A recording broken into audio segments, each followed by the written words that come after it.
Giant Goofballs, a New York Giants podcast. Are you a goofball that loves Giants football? If so, sit back and relax as we talk about the team that both excites and frustrates us so much. And now, here are your goofball hosts, Drew and Rob.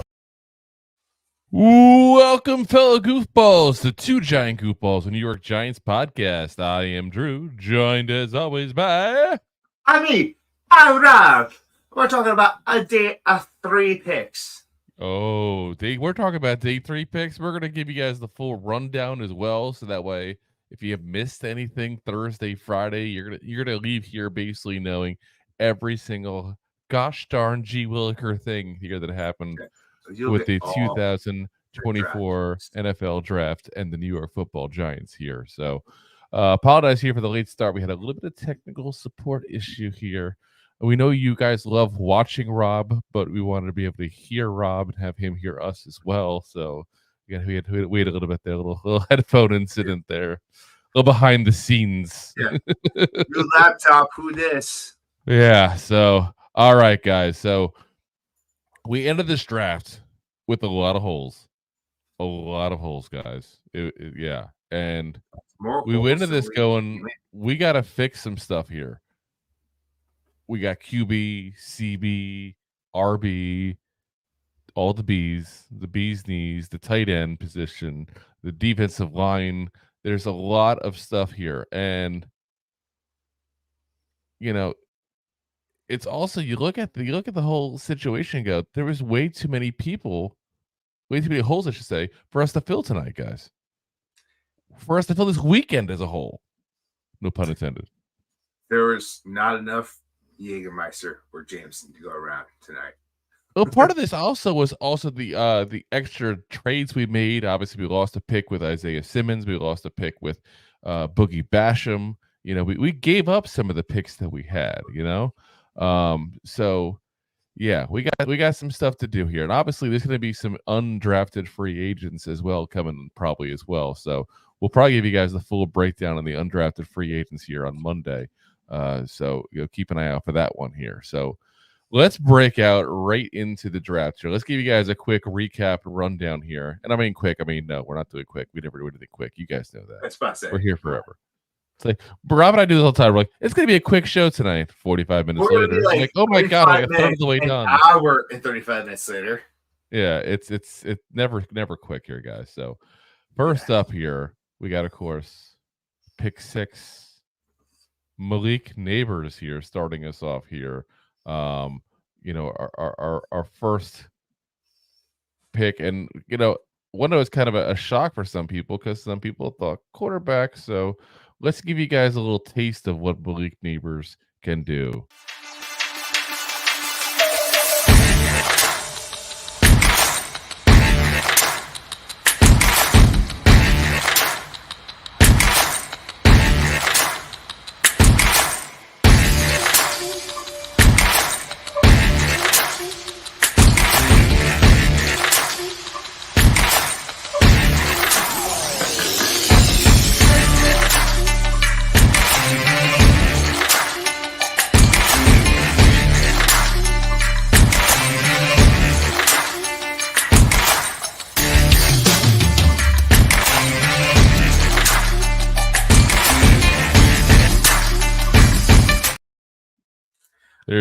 There's that big old hug. Quarterback remain the ball. I mean, that's not part of the highlights. Oh. What'd you say? He played quarterback as well? That's it. All you need is quarterback to remain the ball. Yeah. That's not part of the highlights. Oopsie. Yeah, so Deb's already kind of beat us to the punch, as she often does here. She's quick, and she's definitely in with everything going on with the Giants here. But while we're going over these players, guys, I want to hear what your thoughts are. So I want to hear what everybody else thinks, because we want to know, are we crazy for how we think of these picks? We want to know, are we maybe off base on what some other people are thinking here?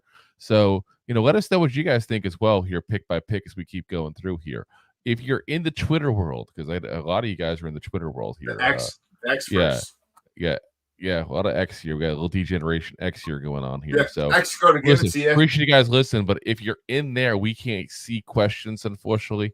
But if you pop onto YouTube, that's the best way for us to see that kind of stuff. You just search Two Giant Goofballs, will come right up. But like I said, I want to be.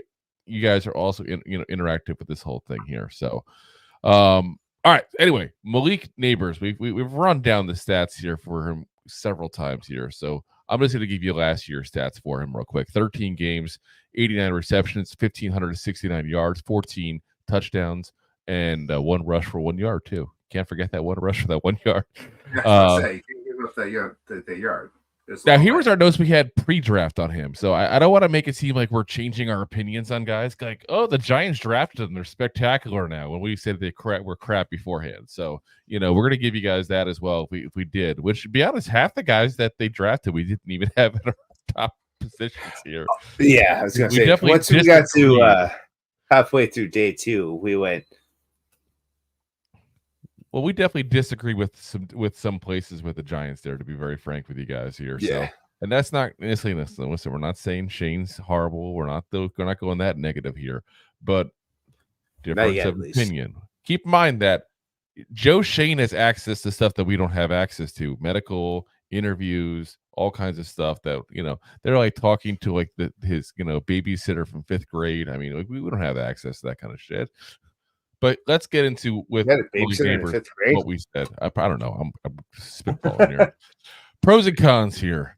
Pros, we had great burst upon catch, great at tracking deep ball, and good route runner. Cons, we just had size and strength, but also led to a little bit of trouble with the press coverage there.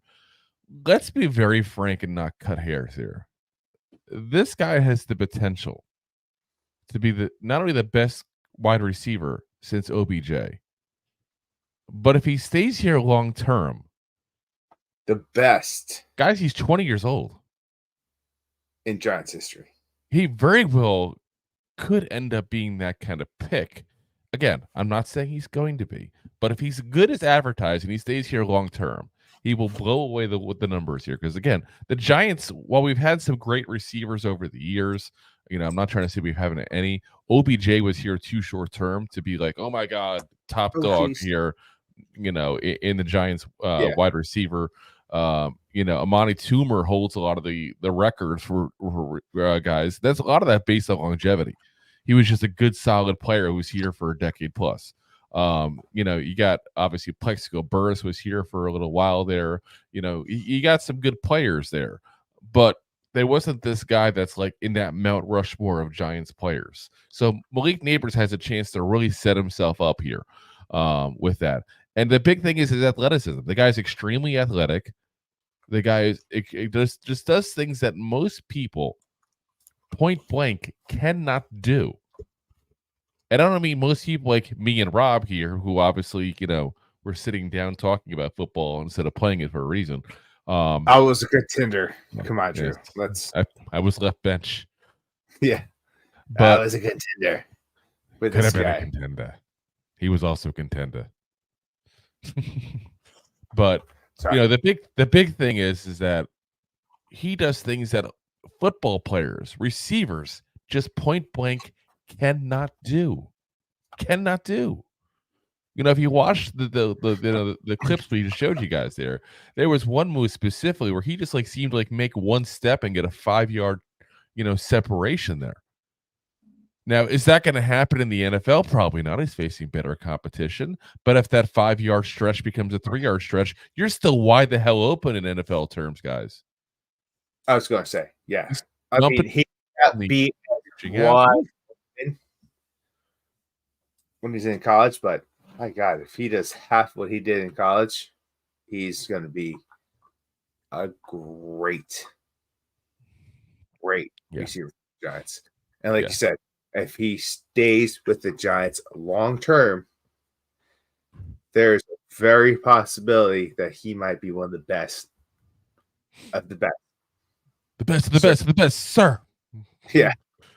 But and we gotta address the elephant in the room with this too, because let's be honest, I think most people know who Malik Nabers is. So I don't want to go too much into the profile. We already did that. I mean, Oh, excuse me there. Got allergies all of a sudden here. I'm like allergic you're to allergic. You're allergic to negativity because we're about to talk about some negativity here. I'm allergic to negativity. And that's the fans that keep saying, well, who's going to throw him the ball? And listen, I don't dispute that we need a quarterback. I do not dispute we need a quarterback. Let me be very, very cut and dry and clear on that, folks. When we picked, the top 3 quarterbacks were gone. All the reports are the Giants went crazy trying to trade up at that point with the Patriots. Offer next year's first round pick, second round pick, all this stuff. They offered enough to make it worthwhile if the Patriots wanted to do it. In my opinion, and a lot of what I'm hearing from people who have inside knowledge, the Patriots weren't going to trade no matter what. Guys, I told you this in our latest mock draft. If they would trade that pick, they would have been absolute morons. They don't have a quarterback. They have no future whatsoever on that roster. They needed one. So we had left J.J. McCarthy, who, no offense to J.J., but Giants brass was obviously not impressed. Who also said, way later. I mean, granted, this is probably the fastest that quarterbacks went. Well, hold on. We'll get to that. We'll get to that in a second here because we're gonna go bit by bit here. So the J.J. McCarthy, the Giants obviously weren't interested. That's what it boils down to. They spent a ton of time with him. He even said that he spent more time with the Giants than he did with anybody else. They just didn't like him. They didn't think he was that good. We tend to agree with him on that. He's not that good. And I'm telling you right now, watch what happens in Minnesota, guys. He's got Justin Jefferson, Jordan Addison. He's got T.J. Hawkinson. You know, he's got a good offensive line there. Players to throw to. I'm telling you right now that if he doesn't look great with them, I'll be shocked. And if he does look great, it's not as much a thing on him as it is the talent around him. I was going to say, if he looks mediocre, going to that team with that amount of talent, just know we all would have been disappointed and upset because there's way more talent around them currently that we know that's proven to be around him. Yeah. Compared to what we got now. Because we got Nabers who, obviously could be way better than Jefferson. Whoa, do you think he could be way better than Jefferson? He has the potential. He has the potential. Ooh, I don't know. What are you drinking tonight, by the way, Rob? You're comparing him to one of the top 3 or 4,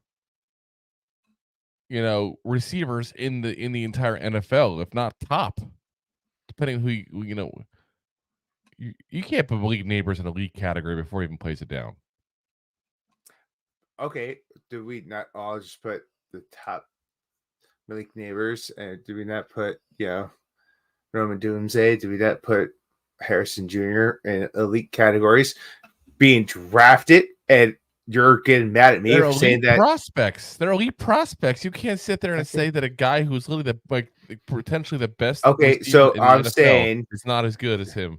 Yes, that's. I didn't say that. That's you taking out of context. I said if you go to a team like the Vikings and you have JJ, you have Hawkinson, and you have talent to throw to. Granted, we did draft talent that has the prospect to be better, and he's mediocre over with the Vikings. Just know he's going to be worse with the Giants. Okay. Oh, so you're talking about you're saying that J.J. McCarthy, to be clear, is not as good a prospect as Malik Nabers. Is that what you're saying? Because the J.J. No. confusing because you have J.J. McCarthy, the quarterback. I'm saying J.J. McCarthy, Jefferson, the receiver. I'm saying J.J. McCarthy. If he goes to, he obviously went to Minnesota, and he's got J.J. just Jefferson. He's got all the talent around him, and he looks average. And J.J. is top receiver, and we picked up an elite aspect that could be better. Could be, not necessarily saying better. And he looks and J.J. McCarthy looks average He looks like Kirk Cousins 2.0. Just know we dodged a bullet. Oh, we definitely dodged a all I was bullet, I think, potentially. I mean, but so we didn't like him. Michael Penix was there. I don't disagree with them not taking him if they didn't like him either. Same as, and you guys know how much I like Penix, guys.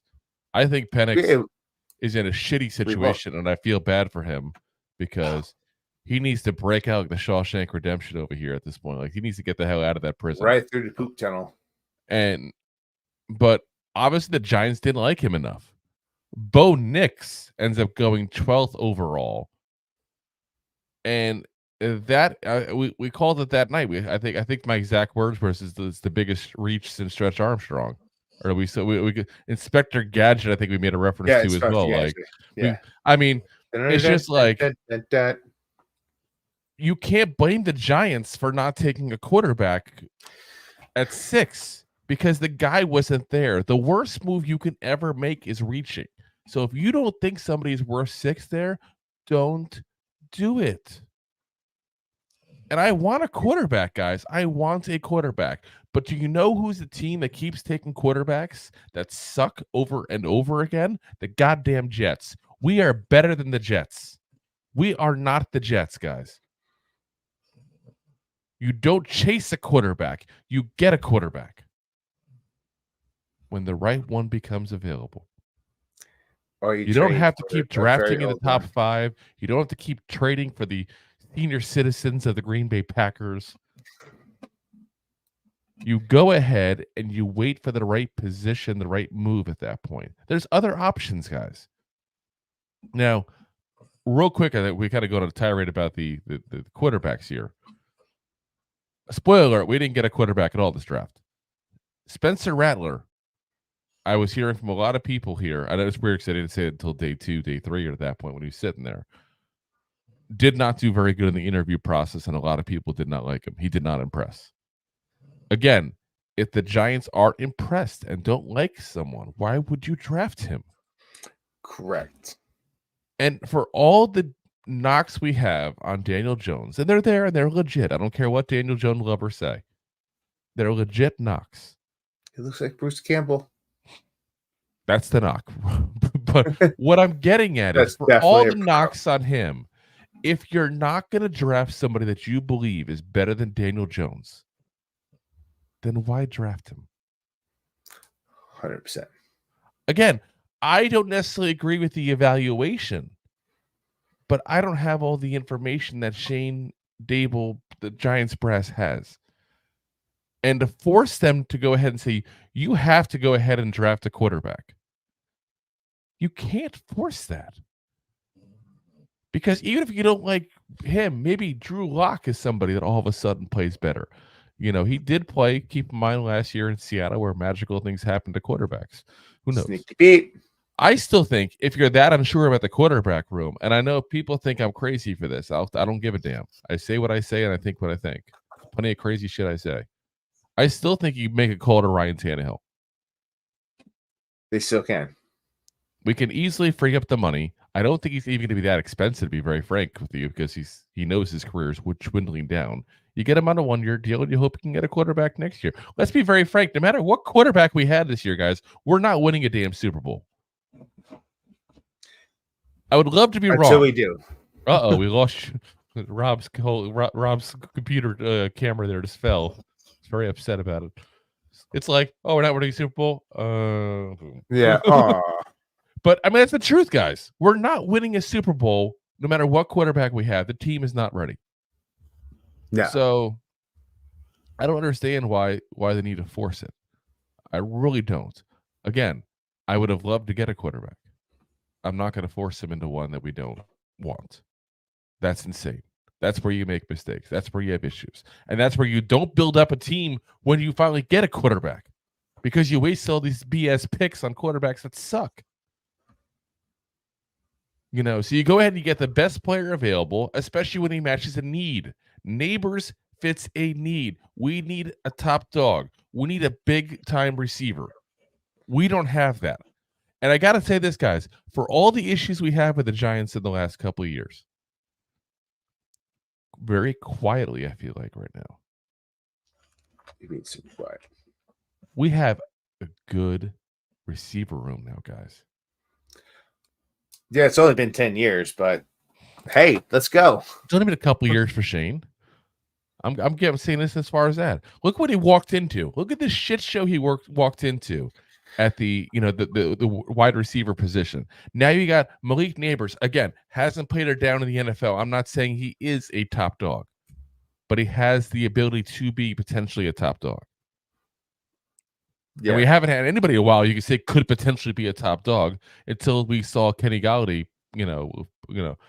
actually playing in the field. We thought that maybe beforehand, but then we saw him play and go, oh God, no, he's obviously not. He's not what he was.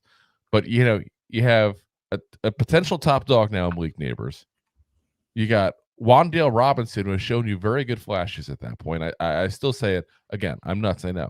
100 catches this year. He has that potential. He has that potential. Over 100 catches. catches. Yeah, Jalen Hyatt, who's potentially the fastest wide receiver in the entire NFL and was open quite often last year, and a quarterback couldn't see him, couldn't get to him, couldn't figure it out. Not always because of the quarterback's fault, sometimes the offensive line's fault. I will say that to clarify. You got Darius Slayton. Also improved. Yes. You got Darius Slayton, who is a 700-yard guy almost year in, year out. I think 1 year he didn't hit that. That's it. His rookie year, yeah. No, it wasn't even rookie year. It was like his third year or something like that. His rookie year, he had like almost 800 yards, I want to say. That's right. Yeah, I think it was sophomore year. I can look it up to verify, but I mean, I'm pretty sure it's 1 year. Yeah, who cares? Yeah. Then you got Isaiah Hodgins, who I'm not saying he's great, but he's a good depth piece. This is a legit wide receiver room, guys, for the first time in a long time. So you know what? We fixed the problem with this pick. Potentially, assuming it works out. That's what I say. Potentially. We fixed the problem. So, again, curious what you guys think, though. Malik Nabers, you like the pick? Don't like the pick? Think we should have taken a quarterback? Am I crazy for going on a rant about quarterbacks? We took Penix Jr. with the 6th pick overall, which is listen. I would not have been upset. I really wouldn't have been if the Giants had that conviction and they liked it. I would not have been upset. No, it was different. Knowing how this draft went, it's a little crazy. The first 12 picks, 6 quarterbacks go. In the first 12 picks, 6 quarterbacks ties the record of the most quarterbacks taken in the first round. Like, it's within 12 picks. Insane. That's what I'm saying. Like, how do you guess that? Like, you can't. And you know what? I wonder if, I know he wouldn't tell you now, obviously, if you asked him. But I wonder in years from now if Joe Shane got asked, hey, if you knew going into it that all the top tier quarterbacks would be gone by pick 12, would you have picked a quarterback at 6? And if so, what quarterback? He'll never tell you that now. Penix Jr. I think you know where I'm at that, but yeah, like I said, obviously they didn't think he was that good. I have to trust their evaluation. They have more content and knowledge than I do at that point because it's not even so much our work for an NFL team. I will disagree with saying he's not worth that much. It's in their eyes. I'm not saying mine, for the record. Yeah, I would realizing myself and had no problem. We've multiple times, a lot of times, took the quarterback every time in the second round, not the first round. Yeah, we thought a lot of these quarterbacks will fall into the second round. So now that it's over, say, oh, pick 6, definitely go quarterback. No, we said Malik Nabers from the get-go, and I stand by that. Like, I'm not mad by that choice. Like, I think they did the right move. I think in our mocks, we've drafted each of the big 3 receivers at different points, if I remember correctly. Yeah. We did have Marvin Harrison Jr. Once because you had Marvin Harrison Jr. we had last because we thought that JJ McCarthy would go 4th because they'd be the trade. Yes, didn't happen. It happened at 10 instead. We're kind of right. Which is nuts. So, but yeah, again, good. This is a good pick, guys. If you hate the pick, then you just don't understand football. The only thing you can hate about the pick, about the pick, not hate the pick, I should say, about the pick, is I do have a little bit of concerns about Malik Nabers potentially being that diva receiver. Oh, he's going to be the diva receiver, but no, I mean like diva headache for the team receiver. That's my biggest concern. Yeah, he made the comments about Daniel Jones, and everybody says that we took that out of context, whatever. No, you said it. Don't say that kind of stuff, because you know what? Now you have an issue. And the second he got drafted, now everybody wanted to see what was going to happen about Daniel Jones. Pretty much the first question he got at the press conference: have you talked to Daniel Jones yet? What do you think of Daniel Jones? And he dodged the question, by the way, guys. Yep. He was like Neo. If he dodged it anymore, you'd have thought he got drafted by a baseball team in LA. I'm just saying. So that's the only concern I have. As long as he proves to be more focused on the team than himself, this is going to be a fun ride, guys. You guys are going to enjoy watching this kid play. I'm telling you, he physically does things that nobody in this draft could do. He is potentially going to be the best wide receiver coming out of this draft. We called that initially when we talked about these wide receivers. He has the highest ceiling. If you're going to tell me somebody's going to become the 1,500-yard receiving yard guy out of this class, it's him. I have no doubt that Harrison Jr. will be consistently 1,000 to 1,200 kind of guy. I'm just saying. We're going to have to see. We're going to have to get to know him, because that's part of the problem we have right now. We don't know him yet. We're going to see what happens. Yeah. The Giants know him. The Giants sat down with him. So I'm going to trust Joe Shane knows what he's doing, because he hasn't really brought trouble people in here before. So, which is also not like a Mara family thing to do. No, it's very much not. Very much not. All righty. Let's get into our second round pick here. Oh, yes. Pick 15 in the second round, 47th overall. Tyler Nubin, safety out of Minnesota.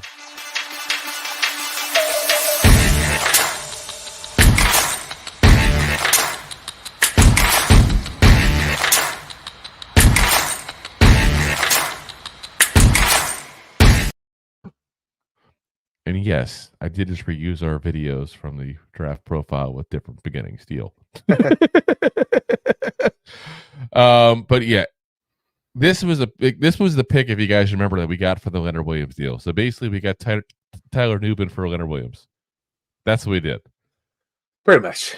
Plus, if you think about it, we kind of in a way Brian Burns, because we probably wouldn't have made the Brian Burns trade necessarily without that extra second round pick. True. Potentially. Who knows? Again, Shane only knows. We don't know. Again, I'll do the same thing. We already with a draft profile on this guy here, so I'm not going to go too much in. If you want that, go ahead and view it. If you guys should look, just Tyler Nubin, 2 giant goop balls, and all will come right up for that, because we did do as a single video, like a 2 to 5 minute video. Anyway. We got season stats in 23, 12 games, 53 tackles, 1 tackle for loss, 1 sack, 5 interceptions, 4 passes deflected, 1 fumble recovery, 1 forced fumble, and an 89.2 PFF grade. This is good, guys. This is the top safety in the draft, bar none. Anybody who tells you differently is celebrating 420 on a daily basis, not an annual basis. That's what I'm telling you, point blank. So we start off the draft with getting potentially the best receiver in the draft and the best safety in the draft. That's good when you can say that coming off the bat here. He's a guy that plays like an A minus grade right now. Yeah, pretty good. He's a guy who goes ahead and plays the deep safety position very well. And that's 100% spot. He is Xavier McKinney's replacement, point blank. And I know a lot of people are going, oh, he's not Xavier McKinney. Xavier McKinney does this. Xavier McKinney does that. It's a slap in the face to McKinney. I'm not saying that he does exactly what Xavier McKinney does. I'm saying point blank, he's his on-field replacement. Yeah, he does some things better, potentially. He could definitely do some things worse. He doesn't have the athleticism, point blank, that McKinney has. But one thing I gotta say is I'm already feeling it as far as like really. I know we are obviously root for all Giant players. This kid has the potential to become one of my favorite Giants really quickly. Did you watch the video where Joe Shane calls him up to draft him? I did not. Do you have it? Oh my god, this thing was I know I can't play it on here. You two will boot us probably. This I'll tell you guys, if you look up the video, Tyler Nubin, Joe Shane making the call. This kid had just the most humble reaction ever, and was like, "I'm telling you, I'm going to give you 100%. You're going to get the best of me." Blah, blah. Like, I'm telling you, like, I don't have it in front of me. I didn't listen to it till early this morning, so I don't want to make it seem like I know word for word what he said there. But I'm telling you, listen to that. That's pure emotion. That's pure heart. That's pure, like, excited. And he still came off as humble, hardworking, and a guy that just wants to go play football. I'm telling you, this is going to be a favorite Giant for a lot of people very soon. If he's as good as I think he is, and that is his true personality, which I think it is, when you're at the height of your emotion, and this is the same with not the football players, it's everybody. When you're at the height of your emotions, you're showing your true colors. Yes, you don't have a chance. You don't have a chance to BS. That part of the brain shut off momentarily because it's just things are just spewing out. I'm telling you right now, he's going to be a good one. He's going to be a good one. Great range for somebody, especially without the athleticism. Again, he's not the overly athletic guy, and that's one issue people had with him. But he's got great side to side at that point. He's got that kind of range. He's got the perfect size. He's twitchy when he's doing short kind of stuff there. He's a playmaker. We talked about 5 interceptions this past year in Minnesota. He reads the quarterback very well. The only knock is that athleticism. And listen, everybody's got an issue. Nobody's perfect. Not even me. I want to be. I think I am at times. But I'm not. This kid's going to be good, I'm telling you. He's going to be special. If you were to tell me right now, out of this entire draft, who I think is going to be the guy who's going to be on the Giants for a long time and be very good, guaranteed, it's this guy. It's not even Malik Nabers. It's Tyler Nubin. Because Malik Nabers, only, like I said, I got that one concern about him because that diva wide receiver thing at that point there. Who knows if he's going to Stephon Diggs his way out eventually. Whereas Tyler Nubin just strikes me as that guy is going to be here. He's going to be here for a while. He's going to make an impact, and you're going to be rooting for this kid hard. So I'm ecstatic to see what he can do. I agree. So, he's going to be a stud. Yeah, so let us know in the chat. What do you think? Tyler Nubin, great pick? Not so great a pick? Do you still miss X? McKinney still being missed here? Well, did you want a quarterback there? Yeah. I think that's be the question for every round. Did you want a quarterback there? So, but yeah, like I said, I'm around quarterback. Can you hear me? I'm excited. I'm ecstatic about him, guys. You guys gotta be excited about this guy. You gotta be. If you're not, watch the film. I'm telling you, watch the film. This is gonna be a good one. Yeah. As Bill pops in with Nubin is a good pick, and Deb says love the Nubin pick. I'm telling you guys, this is gonna be a fun one to watch. He's gonna help the defense. I really do think so. Big time. All right. Let's get into the 3rd round pick. Round 3. Yay. Pick 6. Which is ironic because he's a corner. Yeah. Hey, he got his first pick six. He didn't get one in college. 70th overall. And for those of you wondering, because I'll be the first one to tell you, listen, I do a lot of stuff as far as film watching and stuff like that on mute because I don't want to hear the commentators, I should say. You look at his name and like, how do you pronounce it? It's just Andrew, like mine. Andru, though, instead of Andrew. So Andrew, you see people call him Drew Phillips, corner out of Kentucky.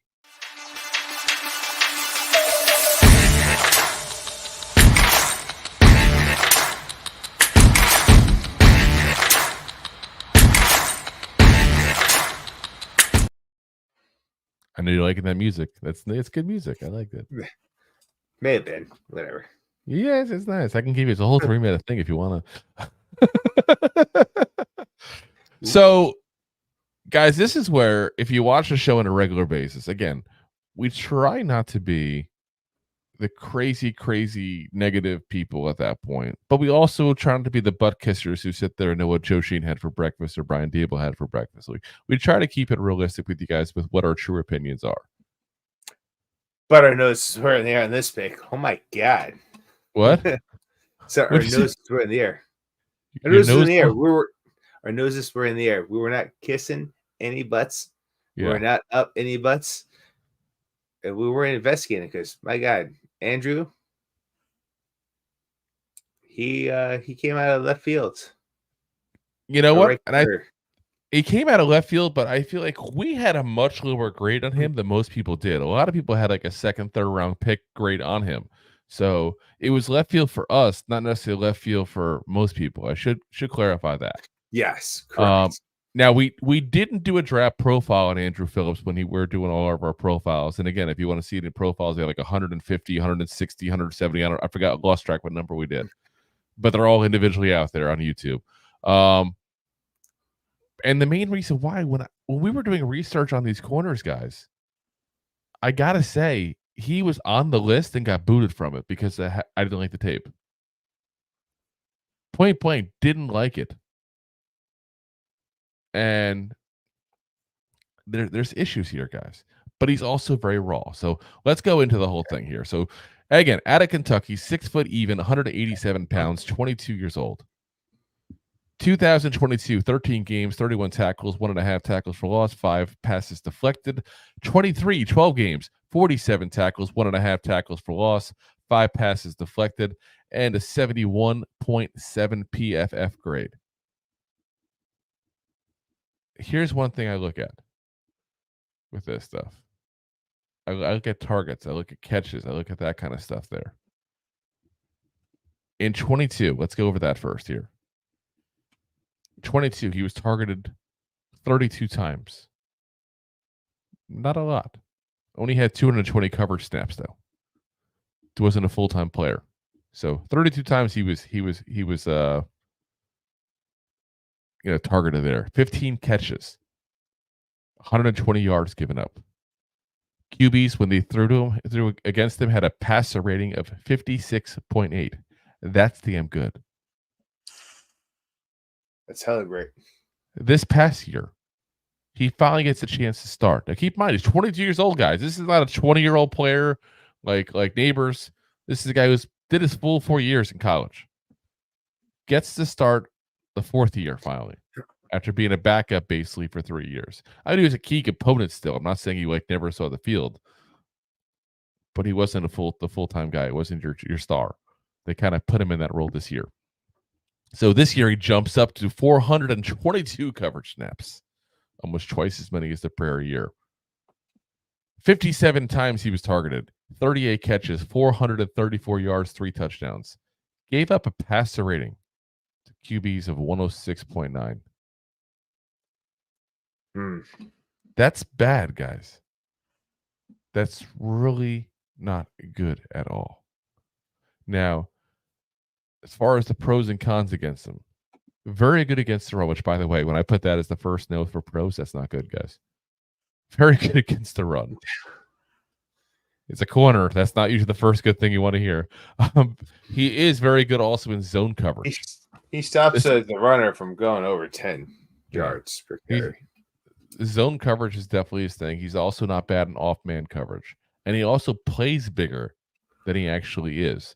There's tape of him at the Senior Bowl going against bigger receivers. People love it because they see him going up. People, not backing down, even though he's obviously giving up some pounds and some inches.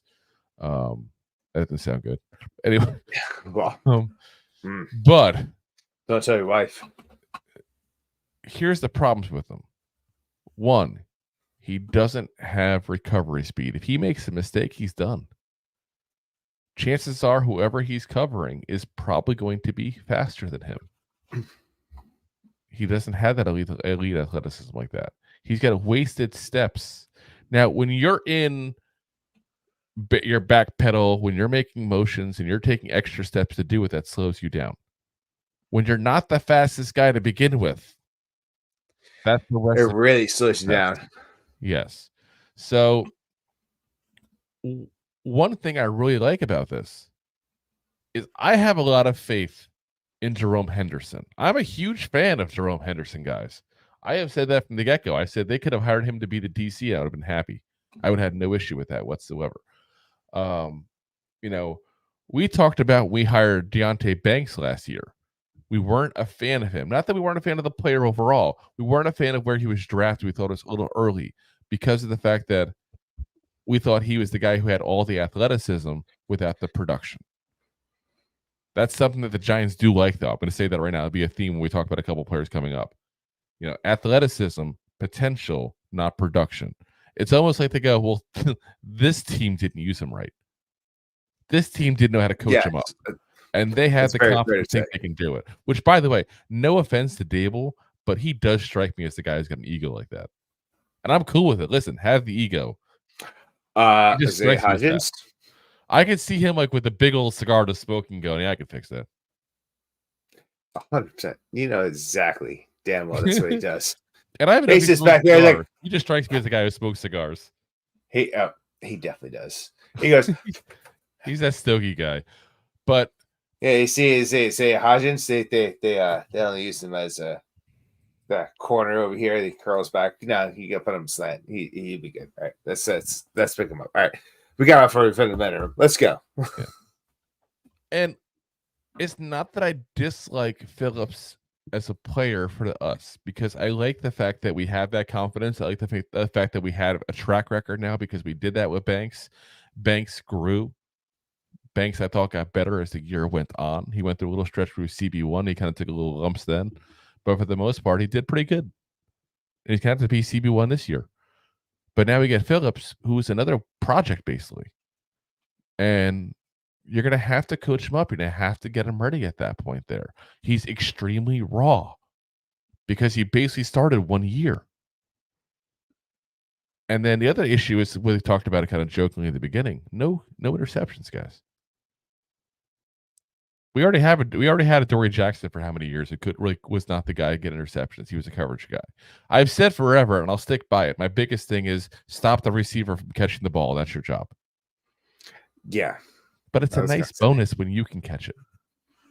It's a nice bonus. I like bonuses. I'm greedy. Oh. I want a bonus. SWAT. Oh, how about turnover? Yeah, it's a huge difference. Ask the Cowboys what that difference is right now. But also Diggs also likes to give up big yard plays. I understand that. I'm just saying. But I'm not even saying him because he got injured, but Bland is the guy I'm talking about there. It's like, he had what? How many pick sixes this year? So, 5. I had to look it up real quick because I couldn't remember off the top of my head. 5. But yeah, he's raw. That's my only issue. Is you got a guy who's raw at a position of need and a prime position in this draft. When I do think there was better options out there. Yeah. So again, we said that about Banks. We have no issues with Banks right now. They did good in coaching him up. He looked very good this year. So just because we have that opinion doesn't mean we're right. Yeah, I mean, I can see it. I see Andrew as the lower tier Banks, which it's okay because if you get Poor to man's number one, Banks. Which Poor is like man's just Banks. sounds funny because he's, Banks. yeah. But I mean, Not you already got Carlson to number one. Banks. You already got to number one, so like you don't Yeah. need to have. You're searching for two. Yeah. Yes. But what I don't like is you already have a there's number number two one that, work let's be for. going to be very honest here. He's going to need some work this year because he still has to step up to number one. He had little issues with that last year towards the end of the year. And we have some did. really, really good receivers in this division. Between A.J. Brown, C.D. Lamb, Scary Terry. I mean, there's not a team on Yeah. this in this division that doesn't have good receivers. Plus we're playing the NFC South this year, I believe, right? Do we not? Yes. So, they have some good receivers. We're going to play some damn good receivers this year. I'm telling you that right now. He's going to need, if he's going to be number two, he's going to have to step it up a little bit, Phillips, is because it's going to be a work to get Banks to number one. And that's my issue. Is you're taking on two projects at once. So I hope Jerome Henderson's up for it. They gave him the extra money, the extra title. He's got to be up for it. Like I said, Let's hope so. if they can do a zone coverage scheme with him, which I think they will, because I think Banks was better in his zone myself as well with that. That's when he started getting a couple interceptions and all last year. I think you'll see a lot of more zone coverage this year than last year because the guy who stopped us from doing that on a regular basis is gone. You're gone, Wink. Correct. So I think it's going to play into what he does. And I think especially when we drafted Banks last year too, we talked about like how much better he's in zone than man to man, and we talked about his athleticism. But you got that again. Now you got, you got rid of the defensive coordinator that's going to say, "Hey, you got to cover this guy," instead of being like, "Hey, be in this area and just stop the ball." Yeah, I mean, like I said, he has the ability. And he's good at reading plays. He's good at moving around near the receivers at that point without getting flags. He's good. It's not that I think he's poop. I just think we bought gold at silver pricing. Reverse that. Sorry, we bought silver at gold pricing. We just drafted him too early, in my opinion. Again, in mind, there's plenty of people that like him. I just think that I watch the film and I see mistakes and I go, "Oh, gotta fix that. It's like, when you go like house shopping and it's like you get this really nice house. It's like, oh, this is a bigger house than I expected to get. But then you go inside and there's all these issues with it. Yeah. But then you go to like a smaller house that's perfect. You're like, oh my God, this is amazing. Just walk right in. I just go into this with no problem. But yeah, that's the kind of dilemma. I feel like we bought basically two larger houses that need a lot of work. It's going to be an issue. Jerome Henderson can only be at one place at a time. So Touché. I just hope the two of them together put into the work because they got the physical tools to actually succeed in this league. And we end up with a really nice young combo that basically for the next 4 years is going to be cheap. Super cheap. Yeah. Super cheap. Super cheap. It's super cheapy. Wow. Meow. All right. Let's get into our fourth round pick. Another one of the guys that we talked about here on our draft previews there. But before we do that, guys, told you, we're going to pay the bills. Enjoying the show? Looking for more goofball action? Consider a membership at buymeacoffee.com/2giantgoofballs. Memberships start at just $5 and give you additional goofball access. One-time support payments also available starting at just $3.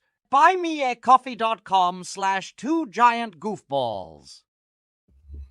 All right. Real quick before we get into that as well, we're going to go ahead and go over some of the comments here real quick. So John started off saying, "Oh, good, you guys are going to be on. Didn't see you guys live feeding when I typed you guys in. It didn't show this for coming on tonight." Or we didn't put this up till later on. We weren't sure 100% of the time. We thought it was going to be 7 o'clock. Actually, we were late as it was because it just took time to get things set up here. not just his headphones, but also other issues as well. We got to get that's a lot of work in the background. You'd be surprised, actually, some of the stuff we have to do. Like, even just making those videos, the intros for the players takes a little time to do and stuff. So, and then Bill says, tech, not teching story. My life, I work in IT. Where were you, Bill? Where were you when we needed us in our time of need? Billy. Oh, my God. John says, did you see they added another quarterback on Patriots? Maybe Drake's available for a package. Also, Red Milton might be switching to tight end or receiver. Maybe that's why they got him. Listen, Drake May's not going anywhere, guys. I keep hearing about these quarterbacks supposedly going to be draft bait. Or trade bait, sorry. So why would you draft somebody at 3 or 8? Because I hear that with the Falcons a lot. And then trade him. Now, Drake May, you're going to get some offers for, but don't you think your better offer was right before you picked him? Now people are wondering what's wrong with him. Why would you want to get rid of him? Yeah. Michael Penix is a crazy one too. Let's say 2-3 years down the road, Kirk Cousins is still healthy. You're still playing him. You want to go ahead and move Michael Penix Jr. Are you going to get anything better than an 8th overall pick for him? No way in effing hell. That's crazy big. It's stupid. The whole thing's stupid. And then John asked what do you think about a player. We're going to talk about that in a little bit. Deb says he's excited about Nabers. So yes, like I said, that's exciting. Boy should be our neighbor. John says, hey, Bill, go fix Roberto's equipment. Has disconnecting and freezing. LOL, it's true, Roberto. You know it. LOL. That's what took so long. I get new equipment. I have issues in all fairness too with the connectivity sometimes too. It just the Tampa Bay area has really crappy internet. We don't have any fiber optic here. Like literally, I live in like one of the most populated areas. Actually, it is the most populated area technically. Pinellas County that I live in is the most densely populated county in all of Florida, and yet I have no fiber optic. Well, yeah, it's kind of an asterisk in my mind because keep in mind half of Miami-Dade is Everglades. Touche. So therefore, no one lives there except Crocodile Dundee. Crikey. Bill says, LOL, I do server-side stuff. Haven't worked on desktops in about 20 years. I don't even have my own webcam set up yet. I just got one. Yeah, we and network stuff I know nothing on. But I'm on a desktop. He's on a laptop. But yeah, it's I haven't used a desktop in a while until we started doing this myself. But it comes in handy for this. John says, I still say Shane should start a podcast or something to get fans' views on what we think they lack and what we should get or who to get. Listen, if he had to do that, he's lost and needs to go. Yeah. He's lost and needs to go. John says, Toomer, always my favorite receiver, the original toe drag swag. He was, like I said, he was good. Underrated receiver. I don't hear a lot of Giants fans even do that. Bill says, all the JJ stuff was smoke, it turns out. Yep. Blowing smoke up your bum. That's what they were doing. John says, get to a Bill. If you want to make money on the side, fixing people's cable streaming and podcast issues, Roberto and Drew will give you beer, wings, etc. if you do a good job. Yeah, that's exactly what we pay. And then Bill says he's in a great situation with the Vikings. 100%. That's stuff by JJ McCarthy. If he can't succeed there, he won't succeed anywhere. It's up to you, JJ McCarthy. Dun, dun, dun, B, what's up? It says, I told you months ago they're not drafting a quarterback. I don't care what the idiots say in the media. Yeah, I thought I still think they would have if they got the right guy available that they wanted. Like if Drake May had fallen to 6th, they'd have like, I'm telling you, it would have happened. But the Patriots just wanted him. That's what it boils down to. John says, I think they want Shedeur Sanders so Dion can hang with Eli Manning because he says, I be Eli, Eve, and Eli. I don't think, honestly, I don't think they care about whose daddy a quarterback is. They just want him to win. John says, really thought they might get Rattler minimum. That guy just must feel sad to wait that long to get picked. Yeah, again, he really had issues from what I'm hearing in the pre-draft process, interviews and all. Keep in mind, this guy was like top overall prospect coming out of high school. Couldn't hack it in Oklahoma. Had to go to South Carolina. Let's be honest, didn't light the world on fire in Oklahoma either. Is the reason he was the 7th best quarterback available. Again, he was very close to number 6. Part of why I hate the Bo Nix deal for the Broncos. They got a guy in this 12th overall pick that isn't that much better than the guy that was drafted in the 4th round. Pretty much. That's where you got him at. Let's see. We got moved here. It got moved. Deb says, I think a receiver like Nabers can help Jones and that he will be able to get rid of the ball sooner, and hopefully the O-line is better. Can get a QB next year if Jones can hold the fort. Yeah, I mean, listen, whoever the quarterback is, whether it's somebody not on the roster yet or somebody on the roster yet, there's no way having a player like Nabers doesn't help you. Doesn't help you point blank. So, like I said, definitely helping no matter what people think. John says every year Super Bowl is possible. They didn't think they would in 08 or 12 either. They didn't. But they had a quarterback that was establishing himself, I should say, in 8. Especially in 08. And they had an established quarterback in 12. We don't got one now, guys. It's a big thing. They have nots, so we're the nuts. John said that hold on. He's going into more prospects we haven't talked about yet. We'll talk about him in a minute, John. Deb says statistically 3 of these 6 quarterbacks will not be franchise QBs. I'll tell you right now that statistically speaking, you got 5 of them. 5 of them that actually matter in that conversation because one's going to be apparently riding the bench, barring any injuries. Yeah. I would say point blank that probably 2 of those guys will be good. That's it. And it's probably next year or just overall. Overall, I think Jaden Daniels. I liked him, and I think Caleb Williams is going to potentially fall flat in his face, and I think that Drake May is the project. Projects are 50-50. So either Drake May or Caleb Williams will pan out as well, as your camera falls again. He got very sad about that. He's a big Drake May fan, that camera. Is this guy? There he is. Tired.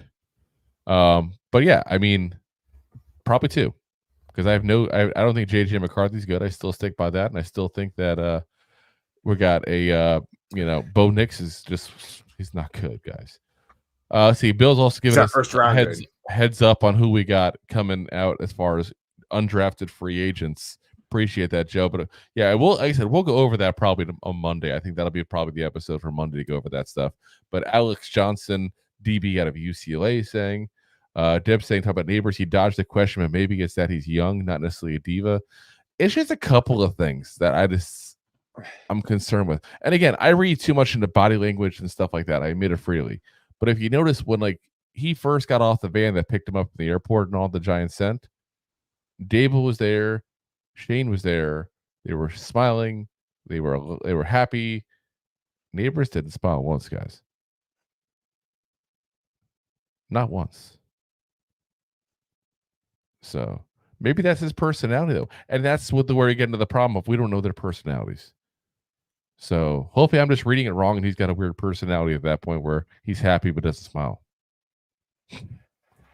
This is why if you're happy and you know it, you clap your hands. People know that then. There's no miscommunication whatsoever. As long as they don't have the clapper hooked up in their house, the shit doesn't seem coming on and off. Bill says, I'm happy my lights turn off. Shane is not done today, apparently. We knew that. John says, keep working, Joe Shane. Bill says, so emotional. Let's talk about Tyler Nubin there. Bill says, another one. Guard Jack, I'm guessing it's Kubas or Kabasi. No. It's Kabasi, A. Kubas out of North Dakota State. Yeah. John says, don't like a year. Asante, he was a Cowboy. LOL. Will not Cow Peaks. At least not much stats either. You never know. Bill says, offensive tackle, Marcellus Johnson from the Tigers, too. Which Tigers? There's a lot of Tigers. A lot of teams say Tigers. And they were talking about he's a good pick for Nubin, and Deb says loves the Nubin pick. Bill says, even more. Wide receiver John Giles out of West Florida. West Florida, to keep in mind, is where Austin Reed, for the Western Kentucky quarterback, was from originally too. So, like I said, we're gonna look up all these guys, but I'm kind of curious about that. Deb says, I felt better about Phillips after reading more about him today. I think PFF ranked him at 72.9, just a shade under that, but still not the best. But again, you're not gonna get the best at round 3. If you get the best, they'd be round 1.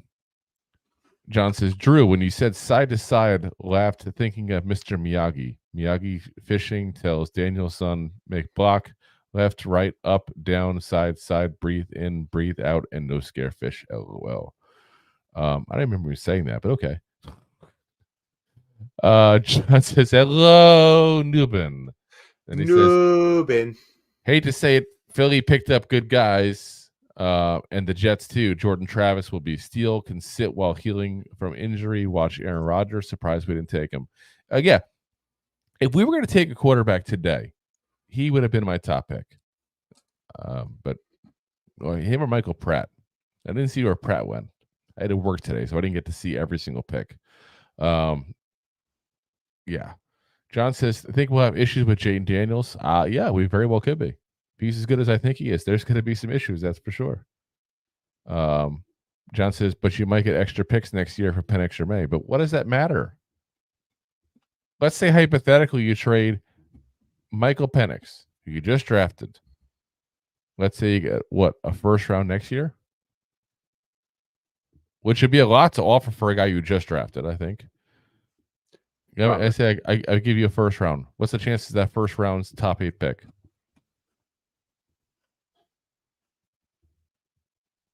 That's the problem. Yeah. Drake May, top 3 pick. What am I going to offer you for that? Let's see if I can give you 2 first round picks.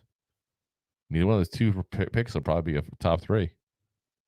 That's what I'm saying. It's the craziness when I hear this kind of stuff. Bill says, I'm sorry, John says, Bill, help Roberto. He's frozen again. Oh, wait. He's just thinking hard. LOL. John says, it's believe.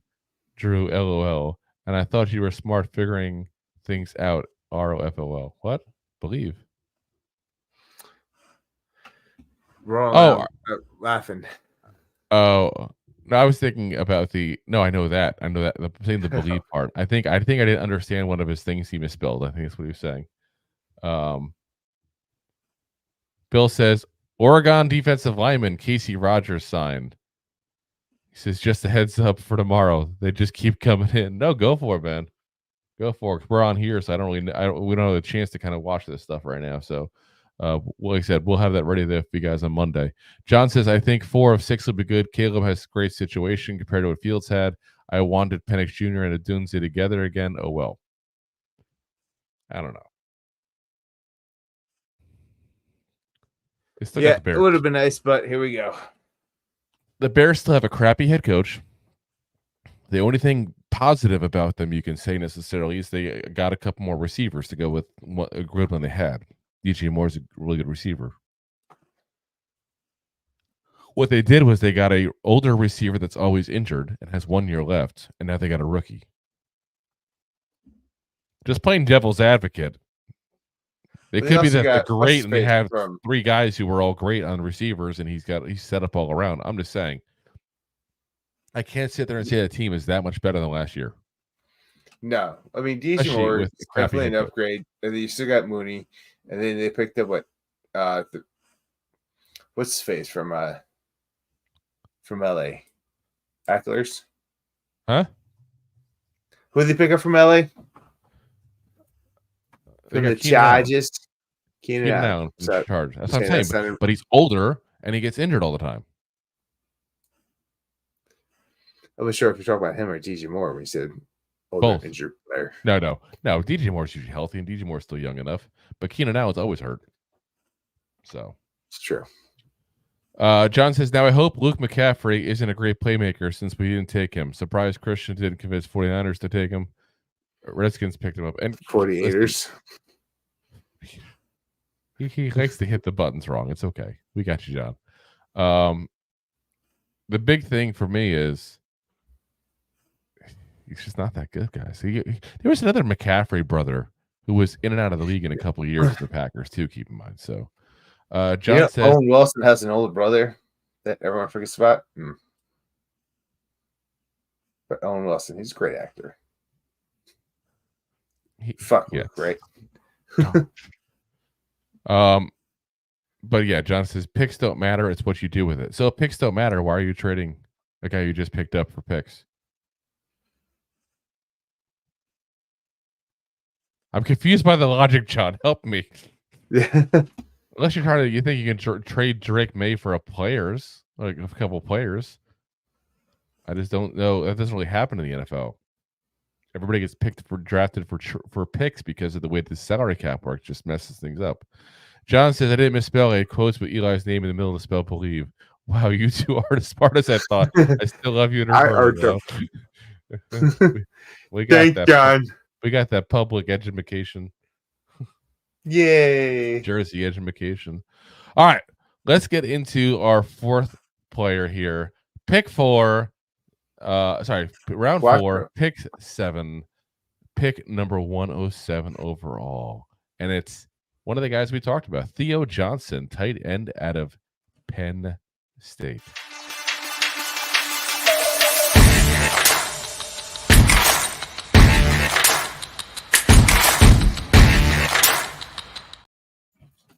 There he is there. So, again, to repeat what we talked about there, we're not going to go too much into everything we talked about there the first time. If you want to hear more of our thoughts on Theo Johnson, we did a whole draft breakdown there. Again, former wide receiver playing at Penn State, 6'6", 259, 23 years old. Last year, 13 games, 34 catches, 341 yards, 7 touchdowns, and a 62.5 PFF grade. That's definitely not good. No. Pros, high ceiling, great hands, good size. Cons, low floor, needs to expand his route tree, blocking, and no yak. This is the guy that when you talk about combine winners, guys need to go, all the measurables are there pretty much, except for his arms. He does have like average arm length. No, not even bad, but average. Everything else, though, it's like top 5% in the tight end category all time, like that kind of thing. Like he's absolutely crushed the combine. And again, we talked about the pass rushers too as well. Penn State has this habit of getting people with amazing athletic skills and not being able to utilize it. I don't know what it is. I don't pretend to be the Penn State fan. I should have called my friend Jeff up. He's a big Penn State guy. Find out a little bit more as far as that. I don't know what Franklin's doing there, but yeah, that's an issue they have overall. This is that guy though that has all the potential. If you believe it's coaching or scheme, that's an issue. That's where it boils down to. Now, we did not do a deep enough dive from all the we didn't watch every single minute of every single game with him at that point because we didn't know we're going to get him or not, obviously. So we may come back to him a little bit there with some options and some ideas after a deep dive. But super deep.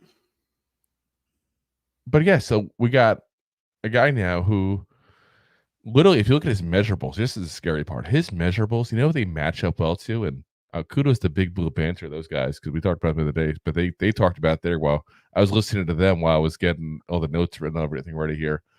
His measurables at the combine, both is for his body and for speed, strength, and that kind of stuff there, are basically Jimmy Graham. That's the athleticism this guy has. But yet, for whatever reason, again, the production wasn't there. And I get it, guys. Like, I get it that tight end is that position that for whatever reason, the production is usually just not there. That's the truth of the matter. It's not. This is not it's not a science yet to drafting tight ends. So I got to be clear to say I don't hate the pick. I do not hate the pick whatsoever. I had one guy that I would have preferred we got, and that's Kate Stover at Ohio State instead, who went not too long afterwards. That's the one guy I would have, assuming everything's good as medical, because he did hurt his back at the combine. So I don't know how bad that is. But we talked about going into it. This is not a deep tight end draft that's got some great players, really. Jadavian Sanders was our number 2. He didn't go to the first pick in the 4th round here. Your camera keeps being just disappointed. And it's funny. It's always I say, like, I can't believe this happened. Your camera's like, boom, just falls down. Dog. But, he's a guy who had 682 yards. Kate Stover went a little bit after him, had 576 yards. Ben Sinnott, who went early, we didn't get, so he was out of the equation at that point there. I'm just saying, when I see guys, like Dallin Hawker getting 700 yards, he compared better offensively to guys like A.J. Barner, who's basically a pure blocker, just based on his receiving stats. And he's not a very good blocker. That's the problem. They're not. So when you have a guy who doesn't block well, not that he's the worst blocker, but it's not a strong suit. And then you don't see a ton of production receiving wise. It's a little scary. He's got the measurables, he's got the speed, he's got this. And if you notice in our notes, what do we say? High ceiling, low floor. I'm standing by that. This guy's going to be the great. And it's funny because if you listen to the Talking Giants, though, again, we're talking about other podcasts. I always like to give shout outs to the content creators that are good. Talking Giants doesn't need our help, though. They're way above us. But they are, if you listen to Bobby Skinner talk about it, he said, because we talk about how, like, some of these guys come out of nowhere in college and all of a sudden become great tight ends. He said if he had to pick one tight end to do that this year, it'd be this guy, it'd be Theo Johnson. Because of the measurables, because of the things he did at the combine, because of the things you see on tape and burst, you just don't see it a lot, and that's the issue. So one of 2 things going to happen with Theo Johnson: he's going to develop into a starter and be a hell of a tight end, which he has that potential, or be a big old bust. He's going to be a bust and he'll be out of the league in a couple of years. Yeah, there's no in between whatsoever. He could be the next Jimmy Graham guy that could play for years. Yeah, and be a receiving tight end, but he'll be a better blocker than Jimmy Graham, that's for sure. So that's yeah. I'm just saying for comparison. I mentioned before, bad blocker, and he's not a good blocker, but he's not horrendous. It's not the worst blocking I've ever seen. It's just if you're depending on him to help keep a running back open on an HB toss, you're probably going to be slightly disappointed or want to give him a little help. Keep that fullback handy. Depends on what Evan Neal's doing that day. Evan who? Exactly. The beggar flipper. But yeah, so we got to ask the 2 questions here and talk about this for a second here. And in the meantime, guys, I want to hear what you guys think on Theo Johnson as well. Those of you guys who may be familiar with his work, what do you think? Do you think he's a good pickup? Do you think you like him? Or you think we're crazy? Are we being too negative about him? Try to keep it kind of mid, though. It's what it is. It's mid. Could be great, could be bad. But it begs 2 questions here. 1, we drafted a tight end. Does that mean no Waller? Or is this, them just preparing just in case? I mean, this is what they've done years on, years on. I think Waller's done. I heard Waller was talking night 2 of the draft. He was a mental health ambassador at one of the local hospitals in Jersey, and he had still said he doesn't decide it. And it's not his body. He said it's his mind. So if your mind's not in, just go. Walk away, dude. Yeah. If that's the case, he's not in. And I'm so much okay with it because of the fact that not just because we got Theo Johnson, but it's just like you're not part of the future, man. If you're already thinking about retiring, you're not going to play for a couple more years to be part of the future of this team. 100%. If you're looking at maybe one more year, they retiring because you're thinking about retiring, just do it now. Get it over with. Rip the Band-Aid off. Yeah, exactly. And by having him on the field so often, it may help us now if we get Waller back. It would help us for 2024 here. Let's be honest. But the long-term health of this roster, especially now we're going to year 3 of Daniel Bellinger, guys. Year 3, as I had only 2 fingers up in one hand for some reason. Year Tricks. 3. Worked out phonics, Tricks. works for me. Copy the count. Yay, Trace. But it's like we have a guy that we're going to third year of that we're still developing. A guy who took a step back last year, let's be very frank, took a step back last year when Waller was on there. Is Waller being on there going to hurt us from developing these guys? Because now you got 2 young tight ends, one going to the third year, one going to the first year. You know, and you got to see what you got in these guys. Because next year's our last cheap year of Daniel Bellinger, guys. Not that I think anybody's going to go pay him $20 million a year, don't get me wrong. But you're going to have to start paying him. And you have to know what he is. Waller out. Hey. So, yeah, I'm at this point. I'm on Waller go bye-bye train. I'm on the hype train for that. And don't get me wrong, if he plays, I'll root for him. I'll be very happy if he, when he makes a score, or a big catch or something like that. But if your heart's on it, dude, walk away. Yeah, like for his sake. I want to see Waller play for us because there's a lot of hype. There's a lot of potential of him being so good for us. But if your heart and your head's not there, just go. Like, get out of there. Like, I'm not mad at that. Like, if there's a lot of shit going on in your life and you're not going to play your best game and you know it, walk away. Exactly. Walk away. Like, I'm okay. I'm okay with it. Like, as long as you're honest, like, hey, listen, I got a lot of shit going on in my life.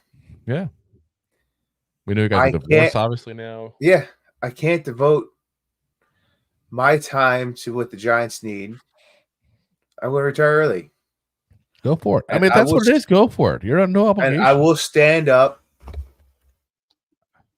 I will proudly stand up. Like I'm at the American Legion.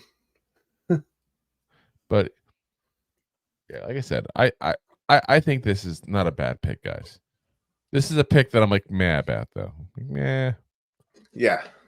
Like, could be good, could be bad. It's hard to have a good or bad opinion about a guy that's up in the air and could be either way. It really is. So would rather call it like it is at that point and say that than try to take one side of the coin so I can say I was right later on. I have no clue what he's going to be.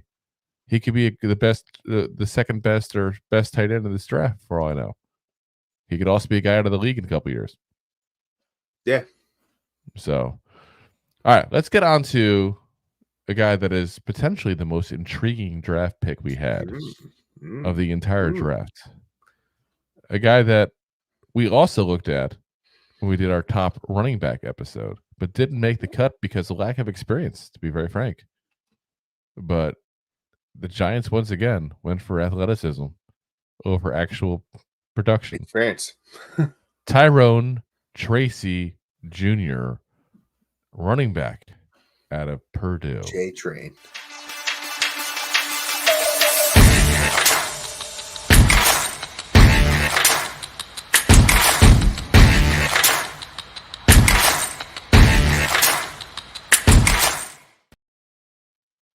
All right. So this is another guy that we did not do a draft profile on. So like I said, so let's go over everything with him as far as the measurables and all that kind of fun stuff here. So went to Purdue the last couple of years. Prior to that, did 4 years, I should say, over at Iowa.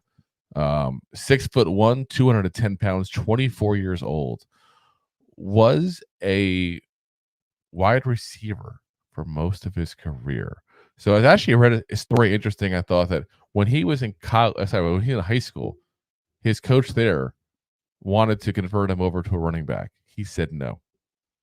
Goes to Iowa, for a few years there. Goes over to Purdue now. Well, guess who's a coach at Purdue now? That same high school coach. Interesting. And he finally convinced him to move to running back. Never forced it, just convinced him finally to do it. So in Iowa, he was a backup receiver, had to get 200 yards a season, basically, except for one season he had about 500 yards. So never really could do anything. So he moved off to Purdue, trying to make a name for himself. In 22, his first year at Purdue, 14 games, 17 rushes, 138 yards, 8.1 yard per carry average, 28 receptions, 198 yards. So they didn't really know what to do with him yet. Correct. It was mostly a backup wide receiver. Just took a couple snaps, one a game or so from the running back position. Kind of like a Wan'Dale Robinson kind of guy. So this year, they finally convinced him to go over to running back. And he fits the mold as far as size-wise, guys. He's not overly tall. He's not overly big. He's 6'1", 210 pounds. He's a perfect fit for this. This year, 11 games, 113 rushes, 716 yards. That's a 6.3 yard per carry average. 8 touchdowns, 19 receptions. Say. He played defense too. 19. So 19 receptions, 132 yards, and an 87.5 PFF grade. Now, keep in mind, when we did our top guys, we did not go down to the 5th grade kind of guys at that point. We went to more like 4th round grades. If we had, we would have been talking about this guy. And I would have said point blank, if you get him on a late day 3 pick, it's a damn good pick. Because here's the thing with him. Much like Theo Johnson, much like Andrew Phillips, amazing athleticism out of this kid. Point blank. Amazing athleticism.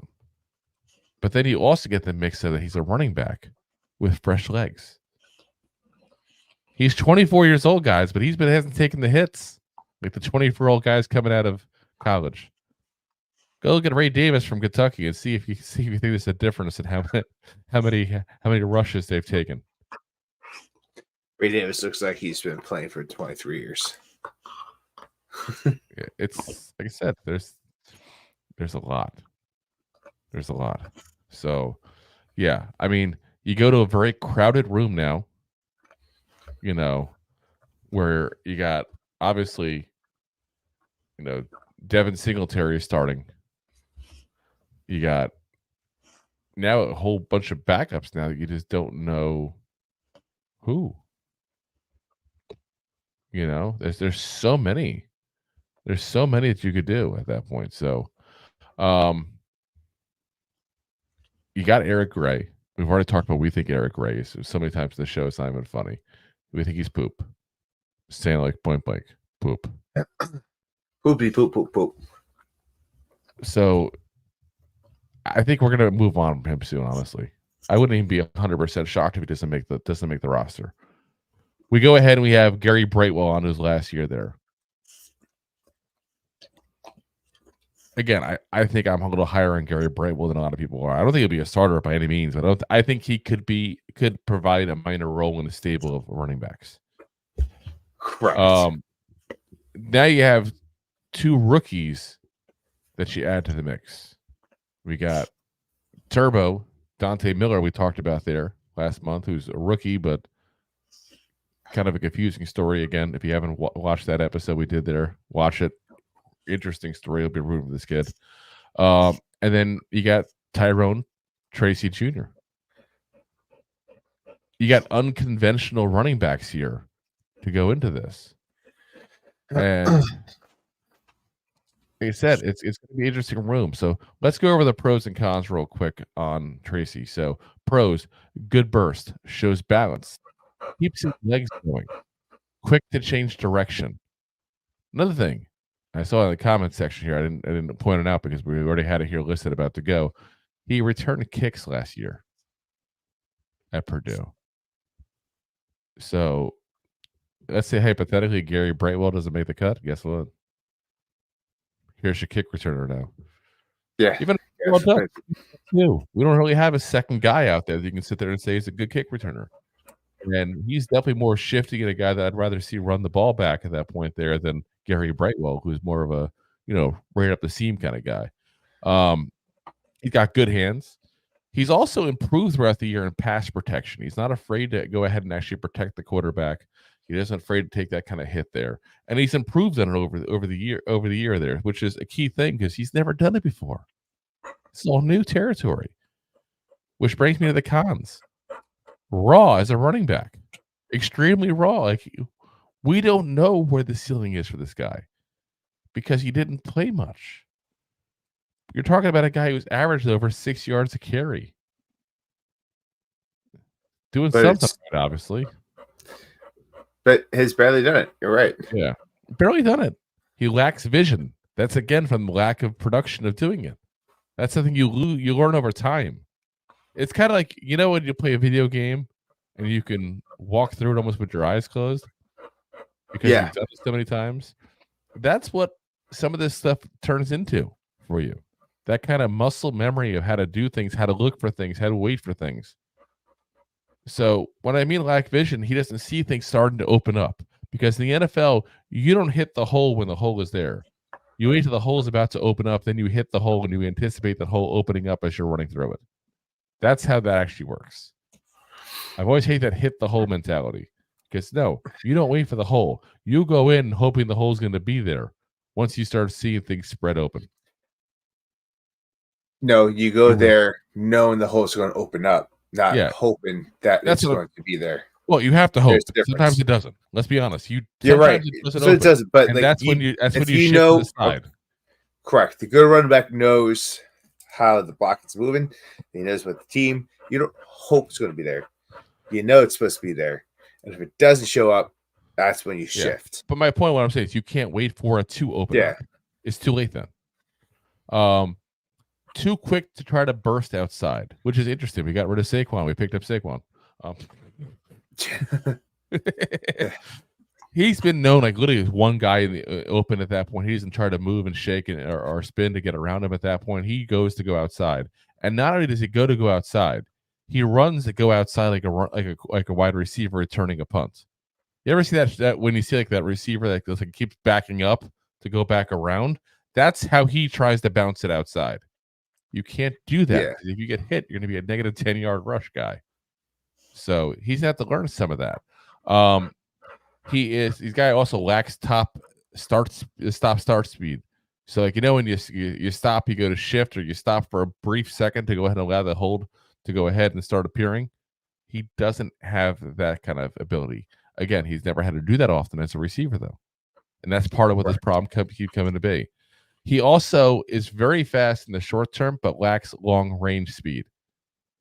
So that's one thing you have to kind of keep an eye on. If you're going to want a guy who's going to be very quick for 5 yards, this is your guy. If you want a guy who's very quick for 30 yards, this is not your guy. So you got to take the good with the bad. He's in a 5th round pick spot for a reason. But I like the pick because this is, again, a guy that very well could be very good. You know, this is a guy who we don't know the potential of at that point yet fully, because we haven't seen much in college. I like a late round pick like that. Where I get concerned is when I have a 3rd round pick like that. Yes. That's the concern. In the 5th round, I'm okay with those kind of picks. I like those kind of picks.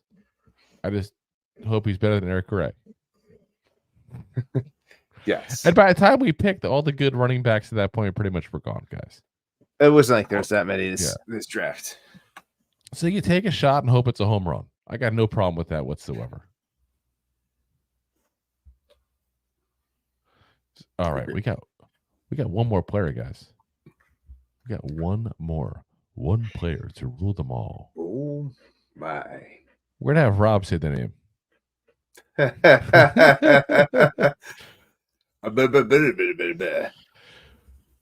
So with the 6th round pick, 7th pick in the 6th round, pick 183 overall, Darius Muosau.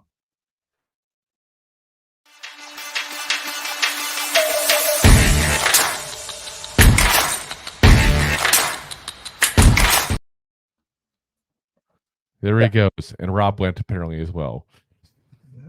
Another guy we didn't have. Again, we didn't go into the 6th, 7th round kind of guys there with our draft analysis here because, let's be very frank, people aren't searching for those guys very often, except Adonis apparently. Adonis is like the 3rd goofball here today. He's 6'1", 230 pounds, 23 years old. Comes out of UCLA, and he's a smart player. We talked about the guys that are not the most athletic, but they're really smart guys. This is who this is. Let's give you guys the stats real quick. Out of 22, 13 games, 91 tackles, 3 tackles for loss, 1 sack, 2 interceptions, 3 passes deflected, 1 forced fumble, 1 fumble recovered. 23, 13 games again. 75 tackles, 10 tackles for loss, 4 sacks, 1 interception, 6 passes deflected, and an 81.7 PFF grade. What's interesting, if you look at his career path through UCLA, he started off as a pure Mike linebacker kind of guy at that point that just sits there, attacks the running back, and does his thing. He had over 100 tackles multiple times. Again, keep in mind, 13-game schedules, 12-game schedules, depending on the year. It's not like they get 17 like the NFL does. There's a big difference in stats because of that. 75 tackles is the equivalent of 100 tackles in the NFL. 140 tackles is the equivalent of getting, you do the math here, 170. 180. Only get 180 around there. So it's a big difference there. Over time, his tackle numbers went down, but his play got better and he was utilized in different ways. So they put him on the line a little more this year and all. They used him as a blitzer occasionally at this point. He was kind of a jack of all trades there.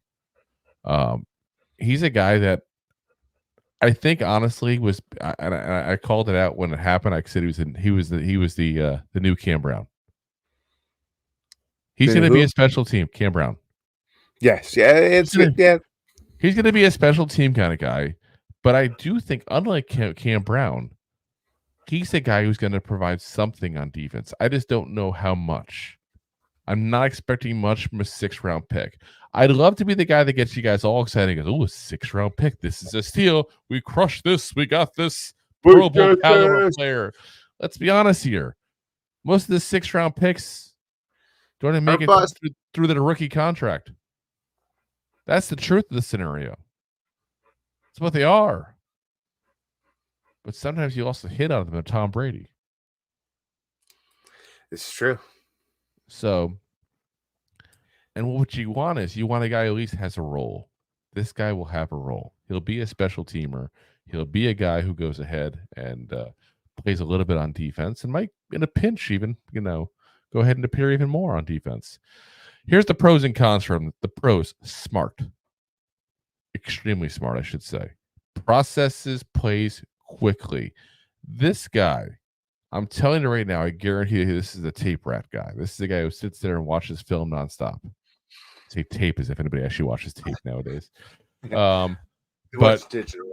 Come on, Drew. Keep up. This guy watches things on Betamax. But most of the kids have no clue Betamax. He puts it on Rio. Rio? Her name is Rio and she dances like the sand? Yes. You watch him play and you watch the way he moves prior to the snap. It's like he knows what play is coming. He literally has that ability. That's something you can't teach. He either does it or can't do it. So I think that's something that you need, especially in a special teamer, which is where I think he's going to be. You want to be able to figure out which way you think the returner is going to go, and that's where you want to be. You want to find the weakness blocking wise and go for that spot. He's going to be a special team stud. I really think that. Plays quick, good in the coverage, good in zone coverage, high motor, and also can get in the backfield. Again, we said 10 tackles for loss this past season here, 4 sacks. He spent a little time in that backfield there. Cons, not the most athletic. Short arms. Probably because of the short arms, trouble getting off blocks. Issues with big offensive linemen. Yeah, that's where he's at, guys. Like I said, 6th-round pick, this is what you kind of expect. You expect a guy who's going to be someone who has a skill that you're just not sure if the skill translates to the NFL or not. His skill, his brain, point blank. This is not the abnormal brain from Young Frankenstein. This is a legit brain. Figure things out at that point. Had to bring up Mel Brooks thing. I saw Mel Brooks the other day. This is a guy. He's still. I can't believe he's still alive. He's like 97 years old. Still goes out and does stuff all the time too. Good for him. It's amazing. But this is a guy that has that ability to go ahead and diagnose plays. Will that translate to the NFL is the question now. Will he become a guy who sees things that helps? And here's another benefit of having a guy like this. I was about to say, it will transfer, but how well can he keep up? And let's say hypothetically he can. Let's say that for a second. We're going worst case scenario. We're going negative Nancy here. Coach. I'm not even saying coach. As we go negative Nancy here. Here we go. Debbie Downer. Yeah. So True. let's I say get to picture you. When that happened. wow. You think I look like a woman? It's kind of scary. Or she looks like you. Take care of whatever you want it. Oh gosh. Maybe you should get a haircut. Anyway. Let's say worst scenario that doesn't translate to the NFL. And what I mean by that is not that he can't read things, but because the issues he has speed wise, athleticism wise, he just can't do anything with that knowledge, which is distinct possibility. To be very frank. He can still teach the guys that are there how to do what he does as best he can. Now, some of it's natural born gifts, but sometimes people just know how to read people and can teach that. Some people can learn that, some people can't. So if you got people that are, they have the ability to learn. Because, like you said, sometimes it's being able to see it. Like I said, there's natural gift part, and there's some of it is earned. But here's what I even mean. Let's say hypothetically, we're in the preview of the week here. They're watching film on let's say the Eagles hypothetically, and he does the whole like Leo from Once Upon a Time Hollywood. No, but let's say he goes, okay, Jalen Hurts lifted his leg. He lifted his left leg. A.J. Brown moved 2 inches back in at that point. They did this. We'll keep an eye on that. Every time they do that, this happens. He could end up being that guy that helps without even playing. Yeah. Once again, Leo from What's Upon a Time Hollywood. What about Leo from What's Eating Gilbert Grape? Match at the gas tank. Boom, boom. I'm probably the only one who remembers that movie. Anyway, like I said, not a bad pick. I like the fact that he's got something there. I just don't know how much to expect from him, and I can't get excited about a 6th-round pick. I really can't. Yeah. So, yeah, that's what it boils down to. Let's get the rest of you guys' comments here real quick here, so we can call it a night here in a moment. Here, let's see here. Where we go? Okay, here we go. Bill says Liam Thompson, QB from Wabash Division III, has been invited to Giants minicamp. Yeah, they'll probably invite 2 quarterbacks. They usually do that to the minicamp there, so they can have someone to throw the ball. That's usually what it boils down to. John says you get more picks, Drew. Keep up. Another team might not have had better picks this year and might have them next year. Doofus. I got to find another podcast. Damn, I'm already signed up for silver membership. John, you just said picks don't matter. That's what you said. Just saying. I'm pointing out the irony. You said that so long ago. I know. Well, we had a lot to talk about. Bill says tight ends are great when they don't have to spend all their time blocking because your right tackle can't hang. Yeah, I'm really hoping. It's all because he's flipping burgers. I'm really hoping Jermaine Illuminor there.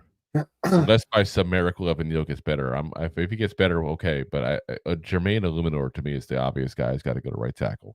John says, well, I hope they can teach this tight end how to block better.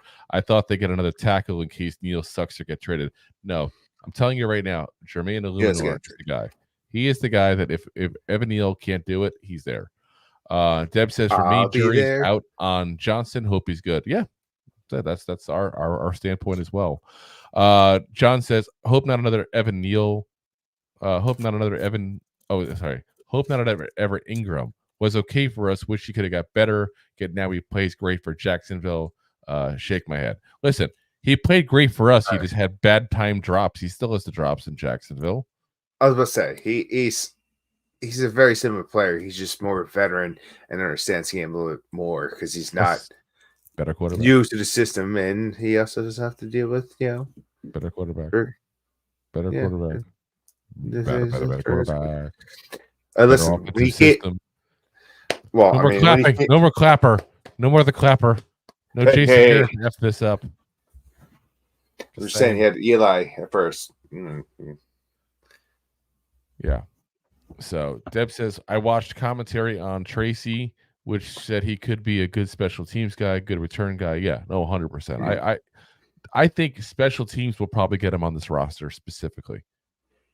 And, not that many rookies don't make the roster, but if it gets time to where we go, do we want this guy or this guy? Like, let's say it's Eric Gray or Tracy.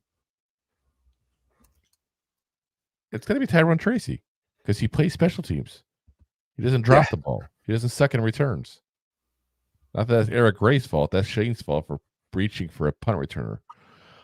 John says, wouldn't want to return, wait on ball to get there, catch, and get smashed. No thanks. Just start on the 15-yard line, get rid of punt and kick returns. If you keep kicking, move past. No, I actually like special teams. I'm weird like that. I do. It makes the difference in the game because, like, all right, I get it. Like, all right, you score a touchdown, we're going to kick it off from 25, and we're going to get to your end zone, blah, blah. That's when the new rule now, I think it's actually going to be a big difference. But if you're the team that just received that ball, you only go up 20 yards. That's special teams. They're going to put that ball for you. You ready that ball? It's going to be a game changer. It's the return for me. I miss the days of Dante Hall, Joshua Cribbs. You even go as new as like Hester. Like Devin Hester was. I was about to say Devin Hester, who was probably the best returner ever. Yeah. I miss those days. Those guys were fun to watch. Even back in the day, Deion Sanders, he got the ball. And it was hilarious seeing him get the ball. He'd always hold it like this. He would never hold on to it. It's like, how did he not fumble? He's like this, like going like this. Like, no, it's amazing. I never really thought about that. Like he used to use the ball. He used to use the ball to juke people out like that. Like, no. Yeah, like it was crazy. Like I never understood how he didn't fumble. I would have been like, boop. He also had giant mitts. They must not be just giant, but extremely strong hands. Ask his wife. I don't know her. Anyway, John says, Brendan Rice, a Charger. Daddy and him both playing for California teams. Crazy. Well, it's not that crazy. It's the largest state in the country. I can't believe Jordan Anderson didn't get him. Think Marvin Harrison calls Jerry Rice and says, my son is better there. Yours. LOL. Yeah, probably. I think that's exactly how this works. I don't think that's exactly how this works. He probably just slips him a note at the next Pro Football Hall of Fame induction. It's not even like a note saying words. It's just a middle finger. Of course, the note is shaped like a football, just for fun. Being held straight out right. Here you go. Take that, Jerry. I win this time. You may have more yards, touchdowns, catches, Super Bowl championships, Pro Bowls, and everything else, but I have a son who's better than your son. My son said you could do this better than your son. Yeah, exactly. All right. And I heard what happened to your daughter at prom when she went with what's his name from the Patriots. Zappy. No. Wait, why am I drawing a blank here? The receiver.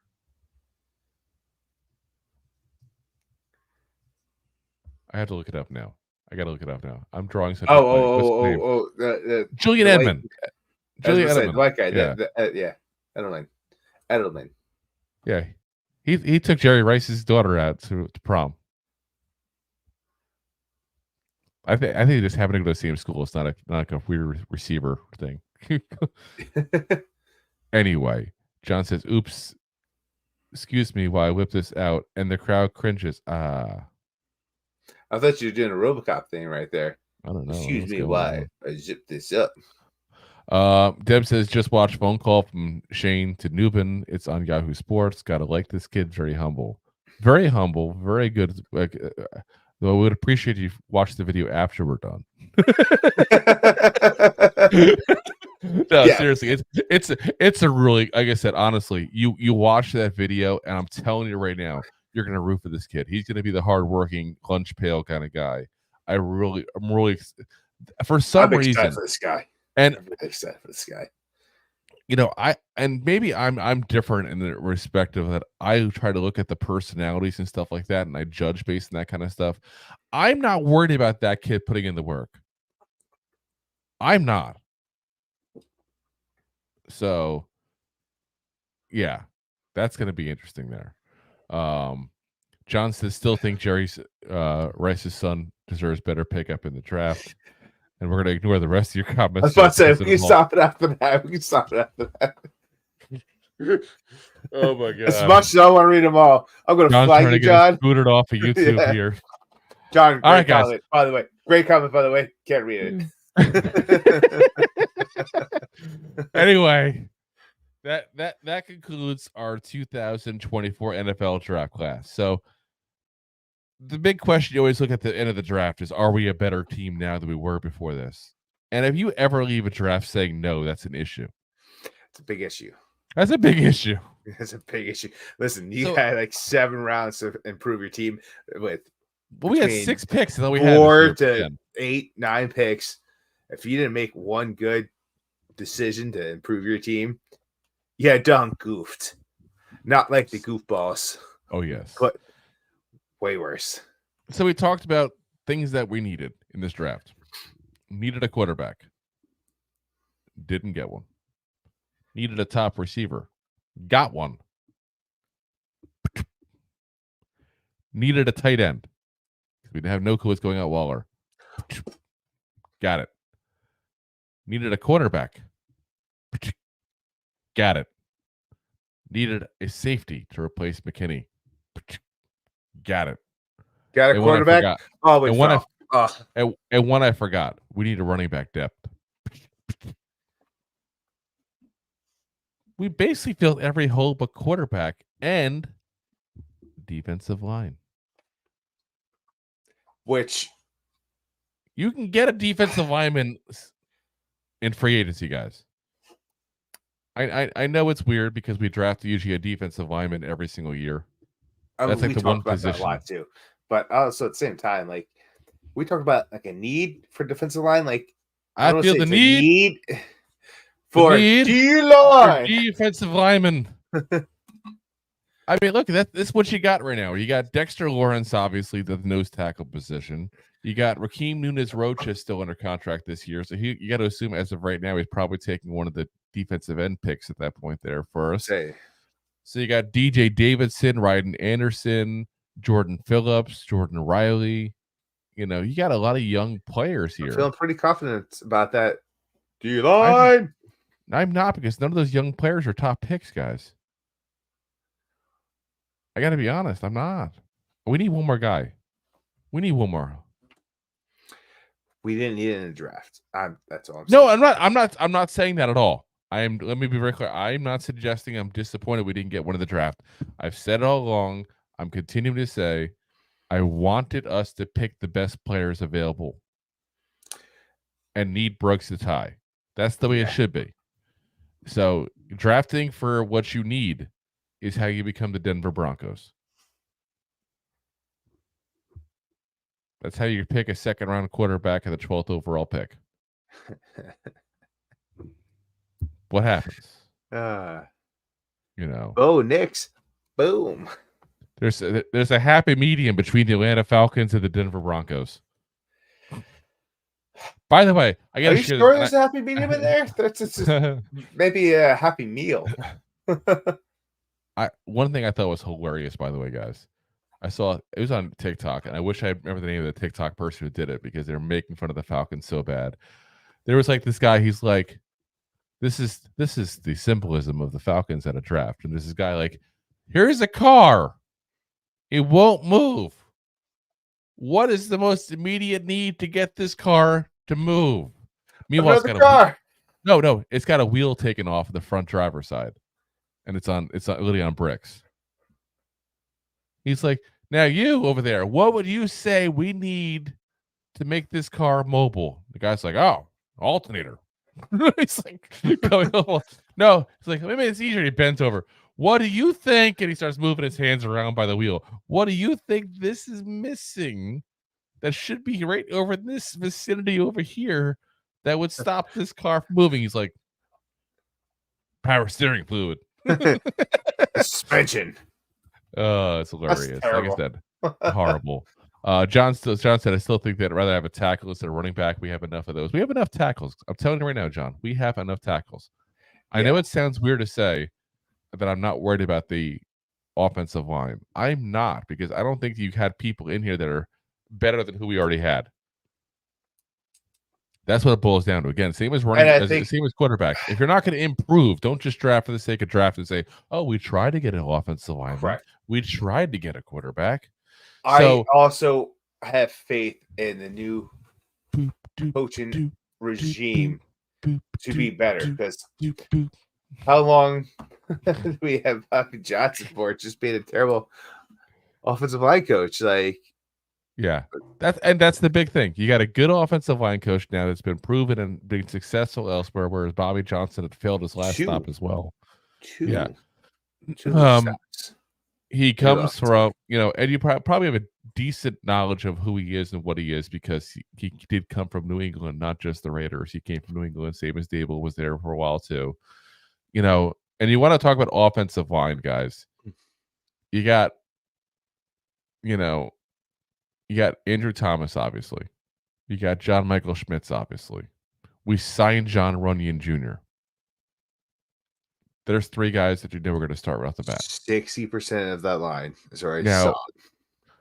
Evan Neal, probably going to get a shot to keep right tackle, but he's going to get a shot to keep right tackle. He's not going to be guaranteed right tackle. Then you go ahead and you got Jermaine Illuminor. If Jermaine Illuminor is not a starter, I'll be shocked, guys. He can either start at right tackle or left guard. That's the way it's going to be. They'll probably start him at left guard to start. I was going to say, he's probably going to be left guard. If Evan Neal sucks, he'll move back out to right tackle. He can move around. He's done it before. John says guard or backup center. So we already got the guard. I love the fact that what's his face wants to be a Giant, and he's willing to move wherever he has to go. Oh yeah. And he's also kissing butt to the fans, which is weird. We're not, as fans, we're not used to that. He says backup center. We got Austin Schlottman, keep in mind, who is a legit backup center. We're good at backup at center. Trust me. He can also play guard if need be. And he'll back that thing up. We have the depth like we haven't had in forever at offensive line. I understand, again, everybody's just got the automatic, we need offensive line,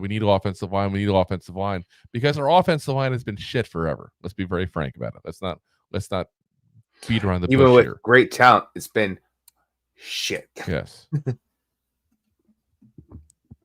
We got as you froze, we lost you there for a minute. It was a very bad pose you were froze on, by the way. Yeah, just like that. You look like like, remember that character Jamie Foxx used to do on In Living Color back in the day with the lipstick and everything? Yeah, just like that. It's very nice. But like I said, we have Lyman. We got to see what we got in those guys now. And that's what the big thing you're going to figure out is what we can do with what we got. Because you know that we weren't getting the best out of Bobby Johnson. I'm not worried about the offensive line as far as the draft. I'm worried about them long term, but I'm not going to reach for a player that might not be better than Josh Azuto. Might not be better than Aaron Stinney. We went out and got guys.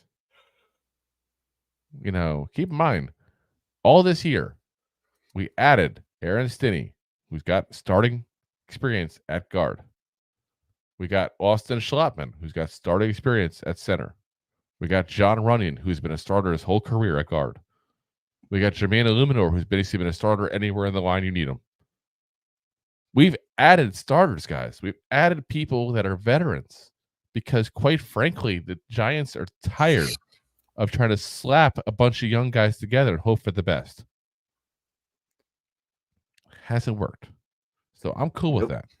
And I think this team is better off now than it was. The only issue that I have at this roster right now, because I'm very confident we're going to pick up a defensive tackle, defensive lineman kind of guy before this thing is done. My only issue I have is quarterback. That's the only issue. This is going to be the team, I feel like, after this year that you look at and go, oh my God, they just had a quarterback. Kind of like the Falcons this year. Like the Falcons looks like a decent team, just couldn't get a quarterback going. Without Desmond Ridder. Yeah. That's the team we're going to be this year, basically, guys. That's a very good analogy. True? Yeah. Every so often. Golf clap. Every so often. That's good. It's a good one. Here's the one main difference, though. We're going to be in a way better division. I mean, you know what? I'm going to retract that statement, and I'm going to disagree. It's going to be a better division. Way better? No. You don't think that the NFC East is not way better than the NFC South? You said last year, 2 years ago? Hands down. Let's look at the digression of the Eagles the past years. Let's look at the digression of the Cowboys the past years. And let's look at the progression of the Commanders and where the Giants have been. I think we have the potential to be more closely to the NFC South than what I'm giving us. No, I don't think so at all. I'm not saying we're going to be as bad. We're not going to be a blowout. We're not going to go back to being the NFC East, NFC least. We're not going to be going back to those days. I hope so. But we're part of that division. If it's the NFC least, then we're part of that. I hope so that we don't go back there. So if you hope you do, then I'm saying with the rest of the division, I can do it. As long as we're good, I'm happy. I'm just saying, Cowboys consistently win 12 games a year. They also let up a lot of players and coaching to across, the Delaware from us south to the Commanders, who could be a better team. Also could blow up in their face. The Eagles were a house of cards last year. They lost 6 of the last 7. Dakota, if you're in the comments, sucks to be you. But just saying, the winner of the NFC East might only have 10 wins, 11 wins. And it might look closer to NFC South than what you're giving credit to, is all I'm saying. Close. We're not good. But the winner will not have we're not going to be a dominant. It will not have 7 or 8 wins, which is what the NFC South was. That was my point, is that you're not going to win by going 500. We're also not going to be the team that has 10 wins, 11 wins, 12 wins. You never know. You wouldn't have thought that 2 years ago. You're not wrong, but this team will go as far as the quarterbacks will take them. Which is true of most teams, don't get me wrong, but it's I was going to say that's very true for us. All right, guys. I think it's that time. Yep. I think it's that time to call it a night, guys. We put 2 hours in, guys. We did like 5 hours on Friday, 4 hours on Thursday. You guys got to be tired of us by now. You got to be tired of us. I want to go see my family. So love you guys. It's Dash time. Say what's up, Dash man. What's up, brother? Here's another one. We talk about content creators. If you haven't followed this man yet, you should. Big Dash knows. We gotta get you on the show one day, man. This guy knows his stuff. There's and you guys know, like I'll sometimes with some content creators, or I just won't usually mention them by name. Dash knows his stuff. He's good. I do knows his stuff. He does. But yeah, again, guys, we'll have to see what happens. I still think they're not done with moves. I'm not just talking about undrafted rookie free agents kind of stuff. I still think they're going to go ahead and get a defensive lineman on this roster. I still think that's going to happen. I'm hoping, and again, I know I'm crazy for it. I understand he's not that great. Again, when I say this, I'm still hoping that they go ahead and at least make a call to Ryan Tannehill's people. I'm not sold on DJ still.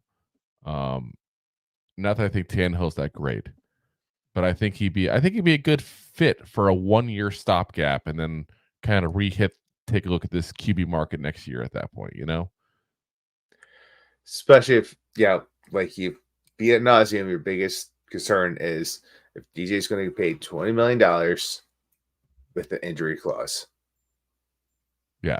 Well, but again, the one thing to keep in mind with that injury clause is only if he gets out for the year. But he's had these problems before. So, like I said, I think that's where I'm at. For the 5 years that he stayed healthy, for the 5 years that he's played, you know my theory. I'd redshirt the guy. Yeah. I'd go ahead and put you just do what Sean Payton did to Russell Wilson. I got you. I wouldn't do that. I'd cut him next year. I'd redshirt him this year, basically. So heal up, and then go back. Do anything, but I won't do for Julian that. Love. But we won't take him back. Oh no. Yeah. We have a really good safety now. But yeah. All right, guys. We're gonna call it a night. We'll be back on Monday. Yeah. Monday, we're gonna probably be going over. Monday. We're probably gonna go over all the undrafted rookie free agents that we're picking up here that Bill's been kind enough to let us know about as you see in there. But what we got as well is Tuesday. We'll go ahead and give you guys a rundown of the rest of the NFC East and what they've done here. I want to go ahead and give you guys that as well because that matters. A, we've had trouble beating 2 out of 3 of those guys, and B, we're doing that Tuesday or Wednesday. Tuesday. Oh, I'm sorry, Wednesday. I was gonna say last week we did Tuesday. I got thrown for a loop here. This week we did Tuesday, not last week. It's last week because it's this week's over now. No, technically, this is the last day of the week. Tomorrow's the new week. Now, if a tree passes gas in the woods, then no one's there to hear it just to make a sound. It's called global warning. Exactly. Goddamn cows. Anyway. Yeah. So yeah, Wednesday, you're right. Wednesday, we're going to do the rundown on, again, on what the rest of the division did there. Since, again, not that we had trouble beating them, but we're going to have to face these guys here twice a year. So it's important to know your opponents. Then what we're going to do is we're going to go ahead and end the draft conversation at that point there. So Friday, we'll be back up talking about the regular off-season stuff. We got a few things planned for you guys. So don't worry, we'll be live 3 nights a week. I should say we'll be live, but we'll at least be on 3 nights a week still, even though I know a lot of this is going to turn into a slow time in this period. If you guys haven't already, hit the like, hit the subscribe, hit that bell on YouTube, because that's when you know we're live. And I know a lot of content creators kind of start abandoning ships here, so to speak, this time of year. Again, we're going to be on 3 nights a week, guys, no matter what. Give you up-to-date content. Like, listen, guys, I go on YouTube all the time. I don't hit the subscribe. Don't be like me. Hit the subscribe button. It really helps us out. I can tell you point blank, I can see the stats. We have 65 of the people that watch our show do not subscribe.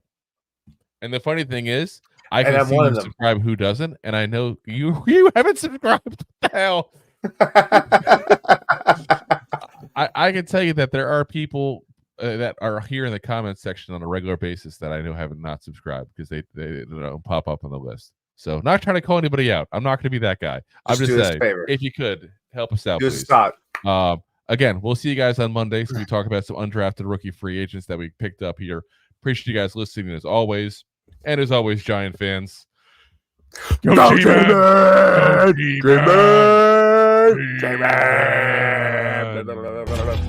Thanks for listening to Two Giant Goofballs, a New York Giants podcast. We appreciate your support. Thanks so much.